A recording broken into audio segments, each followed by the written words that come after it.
వేసవి సెలవులు, అంతులేని ఆటలు, మర్చిపోలేని జ్ఞాపకాలు.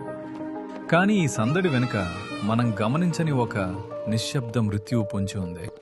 పిల్లలు మైదానంలో క్రికెట్ ఆడుతున్నప్పుడు బంతి పొరపాటున ఆ విద్యుత్ ట్రాన్స్ఫార్మర్ దగ్గర పడవచ్చు.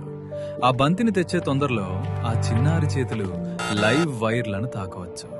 గుర్తుంచుకోండి, ఆ ఒక్క సెకను ఉత్సాహం జీవితాంతం తీరని వేదనగా మిగిలిపోవచ్చు. ఇక డాబాలపైన గాలిపటాలు ఎగిరేసేటప్పుడు దారం కరెంటు తీగలకు చిక్కుకోవచ్చు.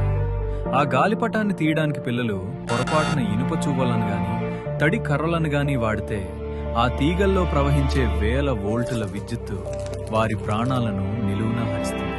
విద్యుత్తు ఎప్పుడు రెండో అవకాశం ఇవ్వదు. దాగుడు మూతలు ఆడుతూ పిల్లలు నిర్మానుష్యంగా ఉన్న బిల్డింగుల్లోకి వెళ్తుంటారు. అక్కడ నేల మీద తెగిపడిన కరెంటు వైర్లు ఉండొచ్చు. కనీసం చెప్పులు కూడా లేకుండా ఆడుకునే ఆ పసిపాదాలు తెలియక ఆ తీగలపై అడుగు వేస్తే ఆ ఒక్క అడుగు వారి జీవితంలో ఆఖరి అడుగు కావచ్చు. పిల్లలకు భయం తెలియదు, కానీ మనకు బాధ్యత తెలుసు. విద్యుత్తు శక్తివంతమైనది, దాన్ని గౌరవించండి. మీ పిల్లలకి ఈ ప్రమాదాల గురించి ఈ రోజే వివరించండి. ముందు జాగ్రత్తే మన ప్రాణాలకు రక్ష. సురక్షితంగా ఉండండి, మీ కుటుంబాన్ని కాపాడుకోండి.